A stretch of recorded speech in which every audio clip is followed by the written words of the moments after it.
Boys and girls and everyone in between, welcome back to Not Too Good with Jake Jaramillo. That's me. Hi. In the last episode, we kind of talked about what this show is and what I want to do with it and all that fun stuff. And here we are for episode 2. I didn't abandon it. I didn't abandon you guys. We're back for number 2. And I'm excited to be here. I learned a lot from the last episode. Definitely a lot just on the production side, on the technical side, but then also from the creative side. There's a lot of stuff that I want to improve over time. And I set myself little goals for each episode. Or really just in everything I do. I try to set like little goals and, identify what I can do better from the last one. So we've got some of those for this one. I'm excited for this, especially if you are watching the video version. You're going to have a fun time. Or if you're here live, which, again, there's nobody here live. But if there was, I think they'd be having a good time because we've got a fun show today. It is Thursday at 10 a.m. Arizona time as we speak. So that's 9 a.m. Pacific Standard Time. Figured that out. Talked to somebody in California. They are an hour behind Arizona. So that is something to keep in mind. Again, don't know really how daylight savings time works, but 10 a.m. Arizona time, Thursday, every single Thursday. We are going to keep coming back here. I don't know. Anyway, before we get started, I have a very big announcement. Oh, hold on. Announcement alert. I just muted myself. Announcement alert. Huge announcement alert, everybody. We got our first subscriber, and it's me. I want to thank me for being my very first subscriber. I think, always been a day one, real homie. Always been there for me in the good times and the bad times. Just always kind of held it down, Jake Jaramillo, first subscriber. Really just always comes through with the support. Can't thank him enough. Really. Just what an amazing thing to see. Like, launch a brand new channel. You see, one of your favorite people. You see the Jake Jaramillo subscribe to you on YouTube. That's insane. It doesn't get better than that. You know what I'm saying? It doesn't get better than that. So just wanted to give a quick shout out to my very first subscriber on this channel, Jake Jaramillo. He's a real one. Definitely check him out if you haven't already. He posts some good stuff. He's got a lot of good ideas, a lot of good stuff on the way. So, again, just huge shout out to him. My mouth is dry yet again, so I got my water on hand. But regardless, what are we talking about today? Well, today's going to be a fun one. We are going to get a little introspective on episode number 2 of Not Too Good. Last time was about an outline for the vision that I have for this show, and this time we're jumping right into introspection and self-reflection. We're going to be exploring a lot of my time on the internet and what it's done for me. We'll talk about my history of online identity versus like my real life social identity versus my actual personal authentic identity.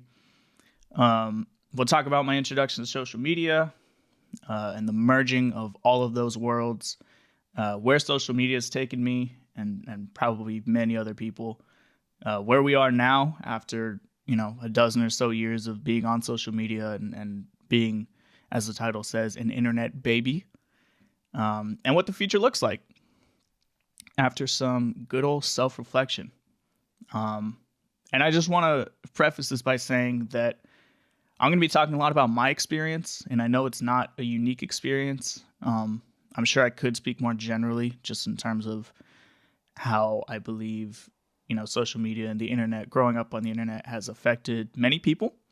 But it's easiest for me to talk about my own experience because I know and have experienced my own experience, obviously. So I'm going to be talking about my own story, and hopefully it can apply to you. Hopefully it resonates.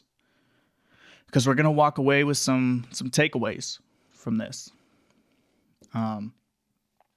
So I guess let's get right into it. So this is me. This is jaramillo. Big internet baby.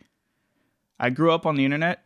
I think I got internet access when I was like 5 or 6, so a little young, but it's okay. I loved playing video games as a kid, and like many other kids, I just spent a lot of time online. And I also spent a lot of time on YouTube and like different little forums, different little avenues to cater to my interests. I had a heavy interest in expressing and consuming a lot of my interests online, even as like a young kid, even as this little baby right here. But quickly realized that it got harder and harder for me to merge my online self and my real life self. And we'll get into that in a bit. But basically, I got a little made fun of when I was a kid for talking about YouTube or video games or anything at school with some of my friends or people that I thought were, in the same kind of realm as me in terms of like video games and being online and all that. And it was hard for me to talk to people about that kind of stuff and communicate like, hey, I enjoy these things. I enjoy being online. So that caused me to get pretty into an online persona when I was like 8 or 9, which is crazy. And my online persona would remain separate from my real life persona. So pretty early in my childhood, I was developing this online version of me, separate from my real life version of me. And as time went on, I went pretty heavily in both directions. So I was spending a lot of time on the internet still, obviously, because I enjoyed it. But I would, spend a lot of time on there and start developing an online persona, like an online personality. And that would branch off from my real life personality, so there weren't many like similarities between the two. I wouldn't talk about my online doings in real life, and I also wouldn't talk about my real life doings on the internet.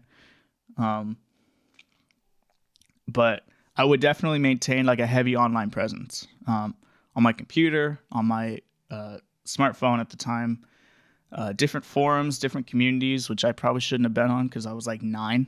A little weird to be talking to like 20-some-year-olds as a 9-year-old. I'm sure it still happens now, but even then it's like, what a bizarre thought.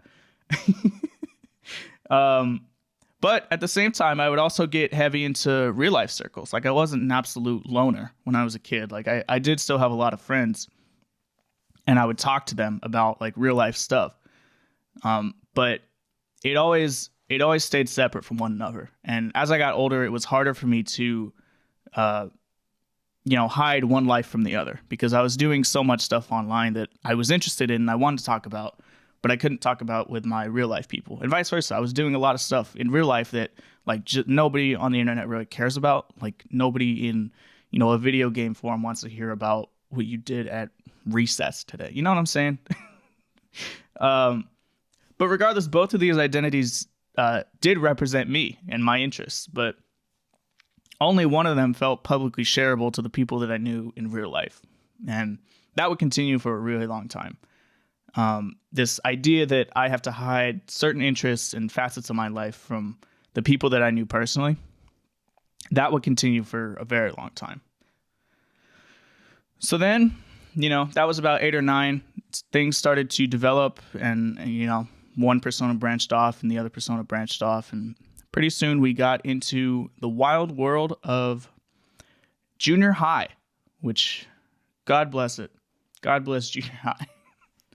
Around 2012, 2013, I was already on Facebook at this point, but other things started to roll out. And I got really heavy into those. So Twitter, Facebook, I was already on, YouTube, Instagram, Snapchat. It all felt like the people around me were kind of getting into them at the same time, because that's kind of when they started to roll out, minus like YouTube and Facebook and Twitter even, but nobody really had a Twitter back then.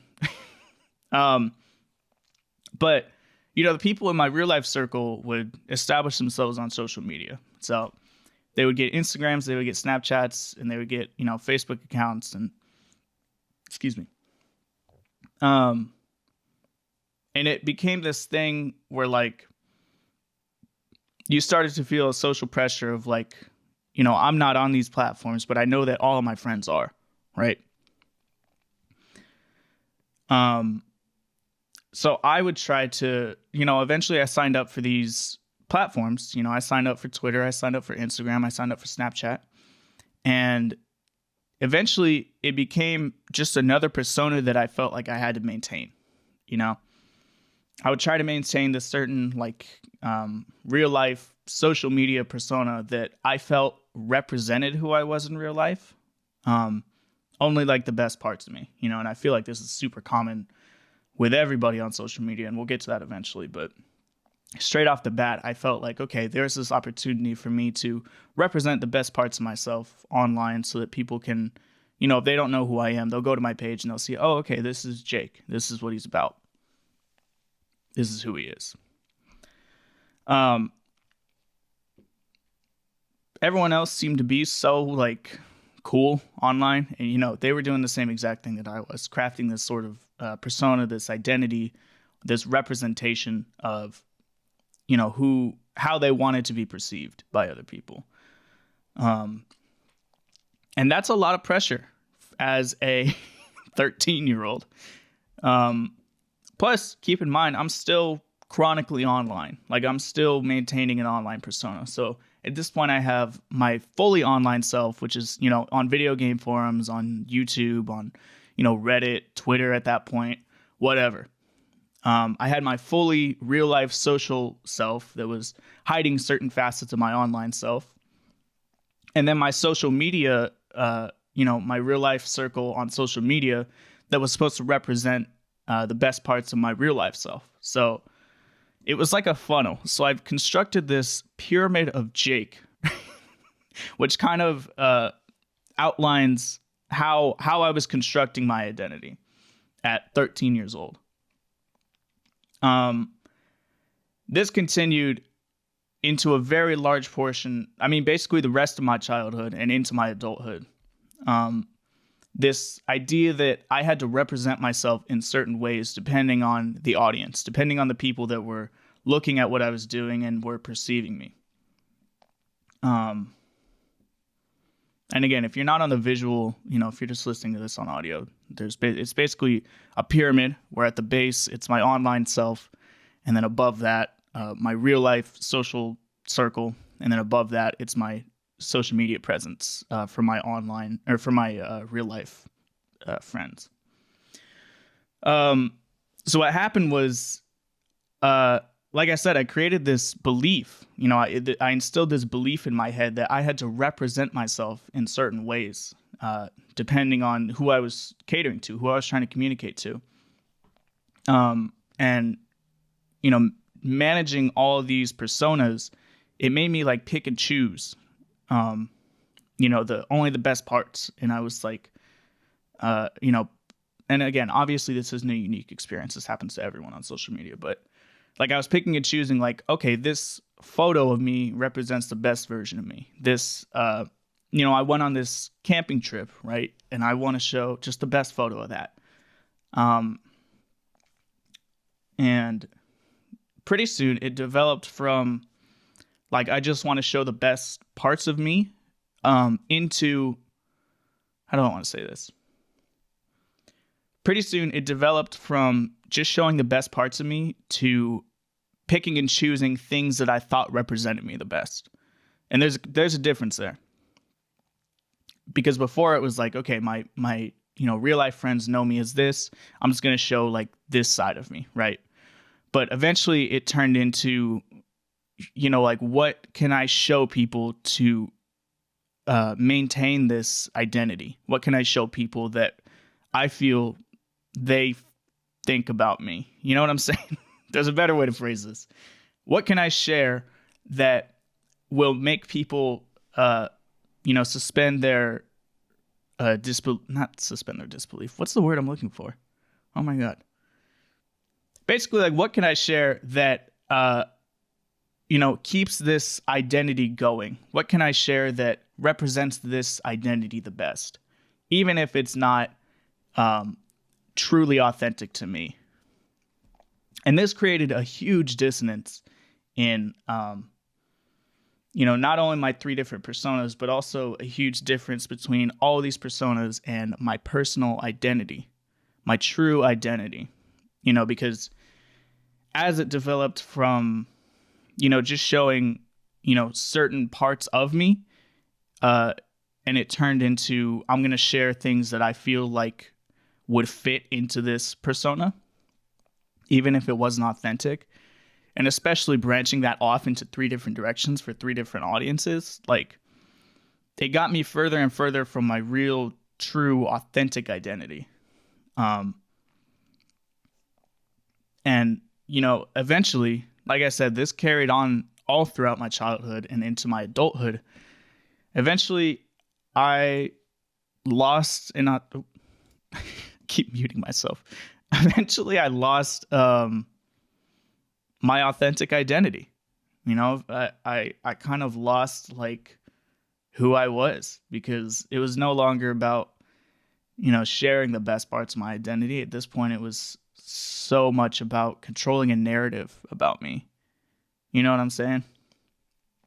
There was no time or space to, like, genuinely explore, express, and discover my own interests, because I felt like maintaining an image or a representation of who people thought I was more important than discovering anything about myself authentically and genuinely. And like I said, that really did carry into a lot of my adult life, where eventually, like, I started, wrong scene. Eventually, like, I started to kind of get caught up in this representation of myself, right? Where I was paying more attention and putting more energy into sharing things that I felt represented me, rather than, like, actually genuinely finding my own interests and getting into things that I genuinely did enjoy, because it felt like off-brand, It felt like getting into certain things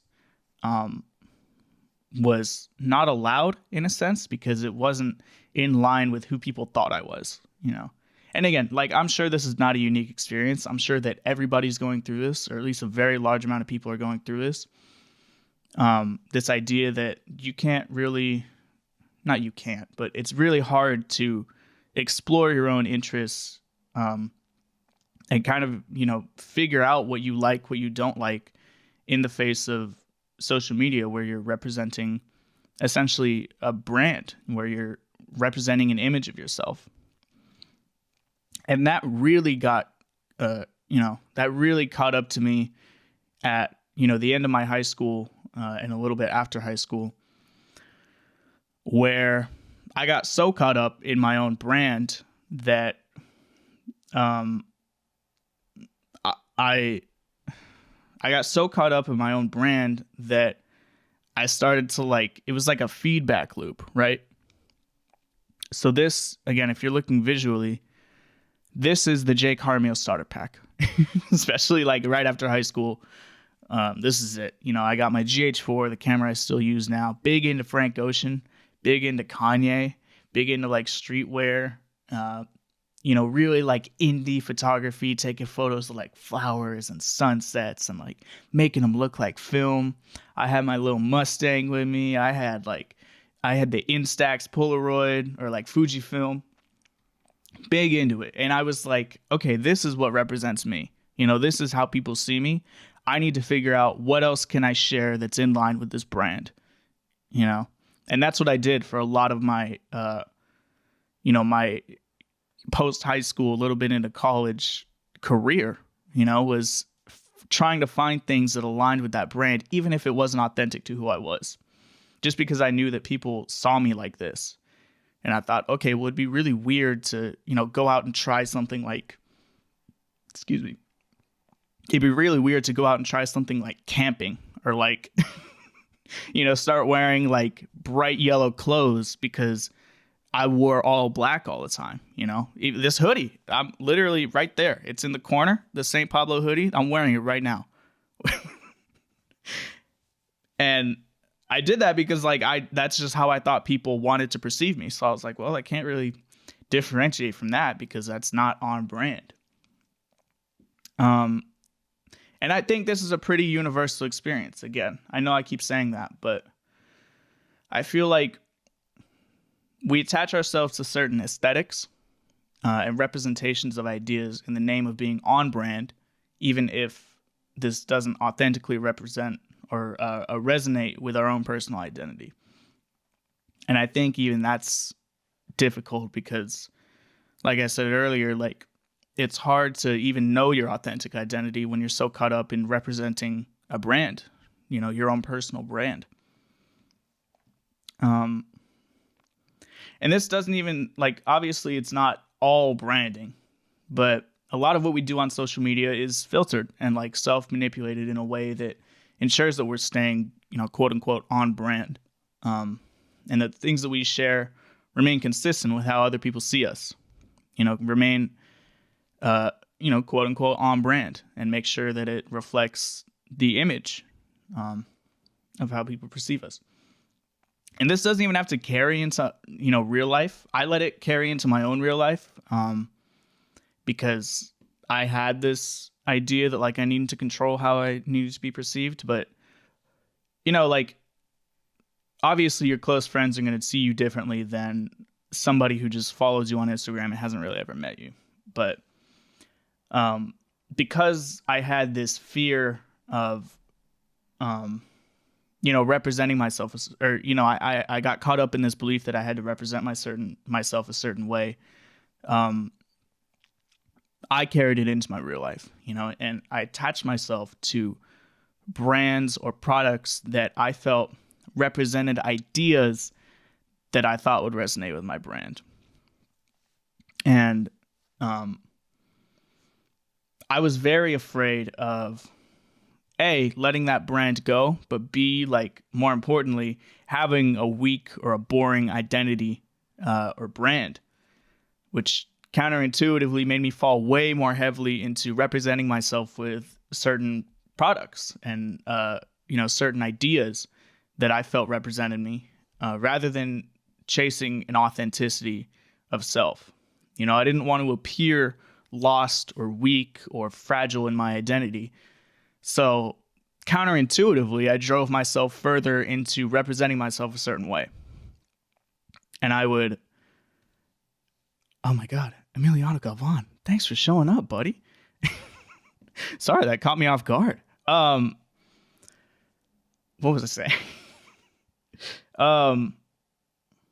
Yeah, so I would counterintuitively go further into representing myself with certain ideas. Like you said, you can see here, I got the blonde poster, I've got the Kanye hoodie, I've got the camera, the film, the sunsets. I counterintuitively drove myself further into these aesthetics because I felt like they represented me more genuinely than the actual personal identity that I had lost touch with, which is just a crazy idea, This whole idea of driving further into a representation because you don't know who you are is just, it's so counterintuitive. And looking back at it, it's oh my God, but it really is just I don't know. It's just crazy to me. And I feel like that's where a lot of people are now. I feel like, especially with social media, you see people attach themselves to certain aesthetics, right? You see them attach themselves to this idea that they have to maintain a certain image that they feel falls in line with how people perceive them. Or if it's not falling in line with how people perceive them, it's, trying to control how people perceive them, controlling their own narrative, which is crazy. And again, it probably doesn't leak into their real life, but just the fact that by using something like Instagram or Twitter or whatever, that you're voluntarily and subconsciously maintaining a brand is insane to me. because you never like think about it until you're doing it, until you look back at it and think like, oh my God, I'm really just like doing marketing for myself. So that begs the question, where do we go from here? Where do we go? Because, because of all that, my entire life, I've actively rejected expressing certain interests and beliefs around myself due to the fear of ruining my own quote unquote brand that I built around my name. And this rejection actually caused me to resent certain parts of myself that that didn't align with that representation. I would like get upset or annoyed with certain interests of mine that did authentically resonate with me, but I rejected because it's, quote unquote, just not me, or, that's the old me. I don't do that anymore. I'm older than that. And that's messed up. As a young person at like 16, 17, 18, in those prime years where you're trying to figure out who you are and, trying to figure out things that resonate you and things that you could really spend the rest of your life doing, to actively reject those things is insane. So the older I've gotten, and, especially within the past like year or two, I've been more open and been able to actively like embrace the things that I was rejecting for so long. Specifically, like my desire for creativity, my love of online community and content creation. And, I've really been taking a lot of time to revisit a lot of the old music that I used to listen to, or the old games that I used to play, or watching the old content creators that I used to, watch in secret and hide. And it's been so liberating. It's been like incredibly freeing to, affirm that to myself that like, no, you know what? It's okay to, be interested in these things and explore these interests, because it's something that I told myself was not okay for the majority of my life, that I had to hide certain, aspects of my life and hide myself from certain, facets and not share everything. So I think the answer is to explore the things that you resent about yourself, which is way easier said than done. Like, obviously, it takes, a certain level of introspection to recognize the parts that you do resent about yourself and the things that you were kind of embarrassed of. And then it takes another level of introspection to actually actively, face those things and figure out, okay, well, why do I think that about this certain aspect of my life? Why am I embarrassed about this thing? Why am I embarrassed about this interest? Think about like, is there something that you're embarrassed about from your childhood, or like certain interests that you had as a kid that, going into your adult life, you kind of hid away? Are there certain things that you want to do, but you're afraid of judgment? Like I said, are there certain things that you want to do and you want to try and you want to express, but they don't fall in line with your brand? Because I say, do it. I say, like, why not try them? See how it feels. There's a reason that you're afraid of them, right? And it's not because, there's a reason that you're afraid of them, and it's not because like you're afraid of actually doing it. I think for me personally, it was because I was afraid of expressing it, because it didn't fall in line with who I thought people thought that I was. It didn't fall in line with how I thought people perceived me. And the older I get, and the more in touch with myself that I get, the more I'm realizing that there's so much freedom in like embracing every part of yourself, even the parts that you are embarrassed of. Just there's so much freedom in looking at them and realizing like, okay, well, there's a reason that I reject it. Let's figure it out. Let's figure out, like, am I really afraid of it? Am I really afraid of trying this, or, embracing this? Or am I just afraid of expressing it and sharing it with people? So it really gets down to the question, like, understand why you reject them. Is it really because you dislike them, or is there some sort of fear based in the activity or the interest, and a fear in not falling in line with how people perceive you. There is a real sense of liberation that comes with, introspection and like looking towards yourself and realizing, especially like I was talking about over here, this pyramid, right? Realizing like, okay, there are, and even below like online self, there should be one that's like core identity, core personal, authentic identity. Looking at it and realizing like, okay, what am I hiding? What am I hiding from this group of people? What am I hiding from this group of people? What am I embarrassed of sharing here, and why? I think once you start to question that, again, you don't have to obviously like go into it. You don't have to just go full force into it, but questioning it at least has been super helpful for me to kind of be more in line with who I want to be, because everything that I was interested in as a kid, I was interested in. Like, it wasn't just like, doing stuff because I thought it was cool. It was because like I was interested in, video games and online communities and, content creation and all that. But, there was a reason I was interested in them. And I think rejecting them is very unhealthy, truthfully.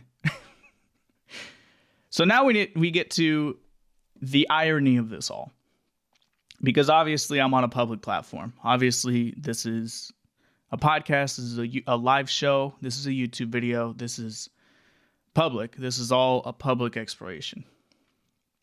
And me talking about this idea that like, hey, maybe we shouldn't like brand ourselves. Maybe we shouldn't treat ourselves as personal brands, but treat ourselves like people. It comes with irony because obviously this journey isn't easy. It's a difficult thing to explore, and it's even more difficult to express and document properly. But I personally feel like, my purpose is to express and document this journey that I'm going through, and hopefully help others, through their own journeys. Ironically though, my documentation and expression of this journey, and the pursuit of, liberation from identity politics and, my ability to explore and express my authentic values and beliefs requires me to make an actual brand out of it. That's the irony of it all. Because I do feel like I said, I do feel like expressing and sharing this journey that I'm going through is at least part of my purpose. The irony of it is the fact that releasing myself from these identity politics and, actually being able to sustain myself off of this journey requires me to shift from, maintaining a fake online brand to literally creating a real brand, which is funny to me. This is such a beautiful experience, and I wish it wasn't, I wish it was easier for people to explore this. I wish it was easier for people to go through this and, really take time to focus on who they are and their own authentic selves. Especially on a larger scale. I wish it was easier for everyone to go through this. I wish it was, more accessible, and there was, basically, the system. I'm just talking about the system. I wish it was easier for people to just take time to like authentically explore themselves and realize like what they enjoy, what they don't enjoy, and go through this journey of introspection. But it's not, and that's frustrating, and it's sad to me. So in order to do this for myself and for you, this journey has to be publicly shared and monetized as I explore myself and my creativity and my beliefs and my value and my purpose. So that's kind of my mission statement and my excuse for starting a personal brand. Because although in probably any other life, I would have no interest in starting a personal brand whatsoever, because As the title of the show suggests, I'm not too good with words. I just don't think there's any other real sustainable way to do it. You know, I wish I could just move to, the Philippines or whatever, move to like some remote island and just explore myself and understand who I am, and then come back 10 years later and be a new reborn man. But unfortunately, that is not how the world works. So I got to monetize it for better or for worse. And whether or not that clouds my judgment and clouds my actual journey is to be determined, because I've never done this before. But it will definitely be interesting to see how this plays out. You know, I'm having a really fun time, a really good time exploring myself and, figuring out who I am and the things that I'm interested in on a public platform. And we'll see how that plays out. We'll see how that continues. But in conclusion, I've spent a very large portion of my life fearing the exploration of my own identity, because I've been conditioned to believe that my interests and my beliefs aren't attractive to the social circles that I've surrounded myself with over time. And because of that, I've created a dissonance between my authentic self and the external representation of myself, to the point where adhering and maintaining that external representation seemed easier than exploring and expressing my inner authentic self. So now I'm at the point where I want to explore my inner authentic self and get back to who I am genuinely, and be comfortable with expressing myself externally. But ironically, since I feel that the only sustainable way to explore my authentic inner self is to monetize that journey, I've kind of gone full force in the very direction that I just detested for the past 45 minutes. I'm going full force in branding myself and marketing myself and setting up this persona based around authenticity, based around creative expression and authenticity, and just getting into all the stuff that I feel really is me, and making a brand around it, because that is monetarily, at least, is that a word? Financially, the only sustainable way to do it, in my eyes, which is very ironic. So now we're here. I've started a brand. I am creating, and I'm having a lot of fun with it. So I just want to say thanks for being here. I know this is only episode 2, but we've got a long road ahead of us, and I think it'll be a really fun journey. I'm really excited to grow personally, and I'm also excited to document and share that journey with you guys, with the world, the internet, the World Wide Web.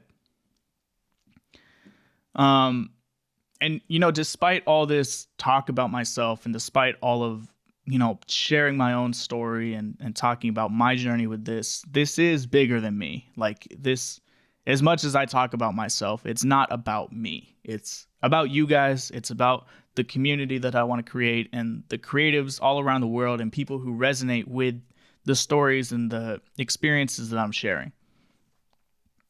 As much as this is for me, like at the end of the day, I really do want this to benefit other people, and share my journey, document and express my journey of, self-exploration, and hopefully prevent people from, doing, going down all the pitfalls that I've gone through, because I've definitely learned a lot from people online, which is crazy. I've learned a lot about life and creativity and expression from online content creators and artists who share their work online and all that. And as wild and weird and nerdy as that is, like, it's true. It really is like a profound, experience. It's a really wild time that we're in, with such access to anybody, So I figure we have the capability of expressing ourselves and, expressing everything, really. I have the capability of having a platform and sharing basically my entire life with it. I figure, why not? hopefully you can learn from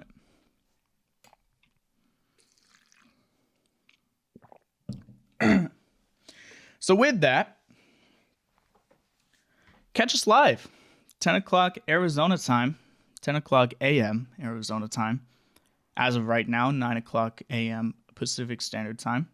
Again, don't know how that changes with daylight savings. I want to say eventually it'll turn to 10 a.m. Pacific Standard Time, but I'm not entirely sure. Right here on YouTube, my main channel, Jake Jaramillo. My first subscriber, check him out. Look at him. He's doing great. We go live on the YouTube channel, 10 o'clock a.m. every single Thursday. And then on the podcast channel, on the show's channel, we're going to upload clips and shorts and hopefully start a community. And the best part of it all is it's all free. It's all public and it's all free. So you don't even have to worry about paying me. I'll figure it out. We'll monetize it eventually. We'll get there. But for now, episode 2, we're not doing that. We're just having fun with it. And again, want to give a huge thanks to my first subscriber, me. This is my favorite slide on the entire presentation today. Because it's so dumb. But yeah, big thanks to my first subscriber, Jake Jaramillo. Huge fan. Huge, big homie.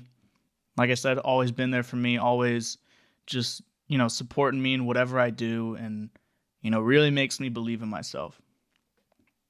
Great guy. You should really check him out. But yeah, I think that's it for today. I think that's all we got to talk about is identity after growing up on the internet and branding ourselves. So thanks again, everybody, for listening. I will catch you guys next week, Thursday, 10 o'clock Arizona time. I've said it, I think, 4 times now, but I want to make sure you know. And again, if you don't catch us live, which you really should, by the way. But if you don't catch us live, we'll upload all the VODs, we've got the clips, we've got the shorts, we've got a whole bunch of content. It's all just content. We're just dumping content on the internet. So with that, thank you so much. Thank you so much to Emiliano Galvan for joining me live. Hope you had a blast. Hope you had a good time. He hasn't said it, but I think he has. I think he has had a good time live. It's been a blast. All right. I will see you guys next week. Deuces.